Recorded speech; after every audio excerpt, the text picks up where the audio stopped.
Hello students, physics class में आपका स्वागत है। मैं हूं अर्चना दीक्षित। आज का टॉपिक है दंड चुंबक के कारण निरक्षीय स्थिति में स्थित बिंदु पर चुंबकीय क्षेत्र की तीव्रता। चलिए शुरू करते हैं। निरक्षीय स्थिति को गॉस बी स्थिति भी कहते हैं। निरक्षीय स्थिति का मतलब है कि बिंदु P चुंबक N और S के लंब अर्धक स्थिति पर स्थित है। P बिंदु है, यहाँ पर हमें चुंबकीय क्षेत्र की तीव्रता ज्ञात करनी है। इस चित्र में अगर हम देखें तो NS एक दंड चुंबक है जिसकी प्रभावकारी लंबाई 2L है।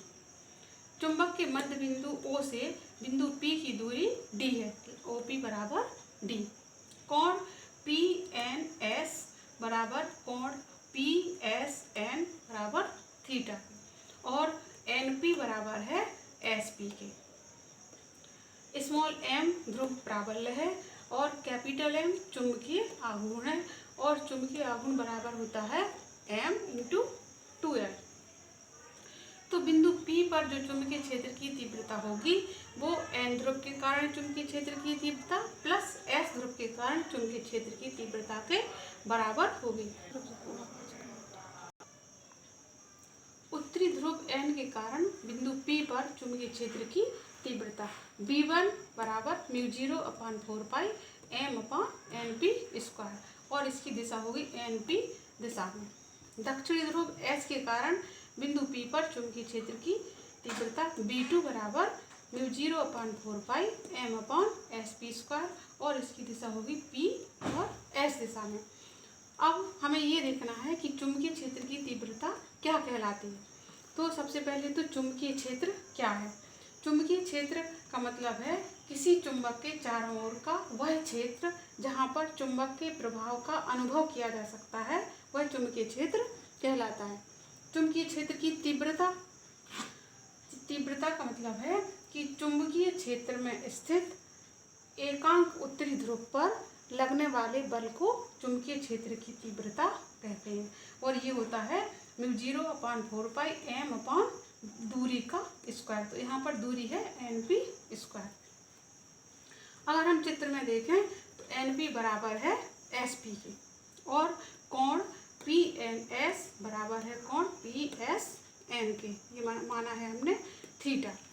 तो B1 और B2 के बीच का कोण B1 और B2 के बीच का कोण हो गया 2 थीटा के बराबर। ये कोण भी थीटा है और ये कोण थीटा है, तो ये बराबर हो जाएगा 2 थीटा के बराबर। अब समीकरण 1 तथा 2 से, समीकरण 1 और 2 में क्या है, NP बराबर है SP के, तो B1 बराबर हो जाएगा B2।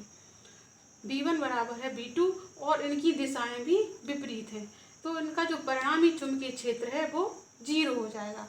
तो इस स्थिति में हम क्या करते हैं कि B1 और B2 को हमने दो भागों में वियोजित किया है।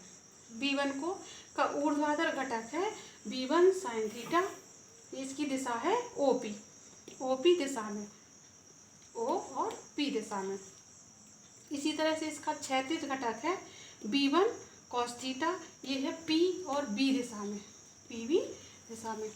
इसी तरह से B2 का ऊर्ध्वाधर घटक B2 sin थीटा, PO दिशा में और क्षैतिज घटक B2 cos थीटा, P और B दिशा में।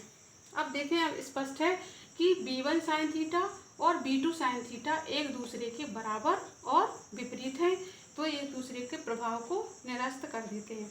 तो जो परिणामी तीव्रता B होगी वह क्या होगी कि B1 और B2 का जो क्षैतिज घटक है उन दोनों के योग के बराबर होगी। B1 sin थीटा बराबर B2 sin थीटा, तो परिणामी B हो जाएगी जो चुंबकीय क्षेत्र की तीव्रता बराबर B1 cos theta plus B2 cos theta. अब B1 बराबर है B2 के, तो B बराबर हो जाएगा 2B1 cos थीटा। अब हम इस चित्र में अगर देखें, इसमें इस चित्र से स्पष्ट है, अगर हम इसमें त्रिभुज PON, ये वाला त्रिभुज लें PO और N, तो PON में NP बराबर है √d² प्लस L²। कैसे, ये पाइथागोरस प्रमेय से। इसी तरह से cos थीटा बराबर है, cos थीटा अगर हम इसमें लें तो cos थीटा बराबर है ON/NP। ON बराबर है L के और एन पी बराबर है √d² प्लस l² के। इन दोनों का अगर हम मान रखें तो ये हो जाएगा समीकरण तीन में, ये समीकरण 3 में एन पी तथा कॉस थीटा का मान रखने पर b बराबर हो जाएगा μ0/4 into 2m_d² plus l² into l/√d² plus l² बराबर μ0/4 2ml/d² प्लस l² की पावर 3/2। चूँकि l का मान, l क्या है, दोनों n और s के बीच की दूरी का आधा, l का मान d दूरी की अपेक्षा बहुत ही कम है, l very very less than d। l को नेग्लेक्ट कर सकते हैं, मीन्स l का मान 0 रखने पर b बराबर μ0/4 m/dq टेस्ला। ओके। और अब आज का विचार, तुम्हारा कल आज पर निर्भर है। Thank you. आज के लिए इतना ही, कल नए टॉपिक के साथ फिर मिलेंगे। Thank you.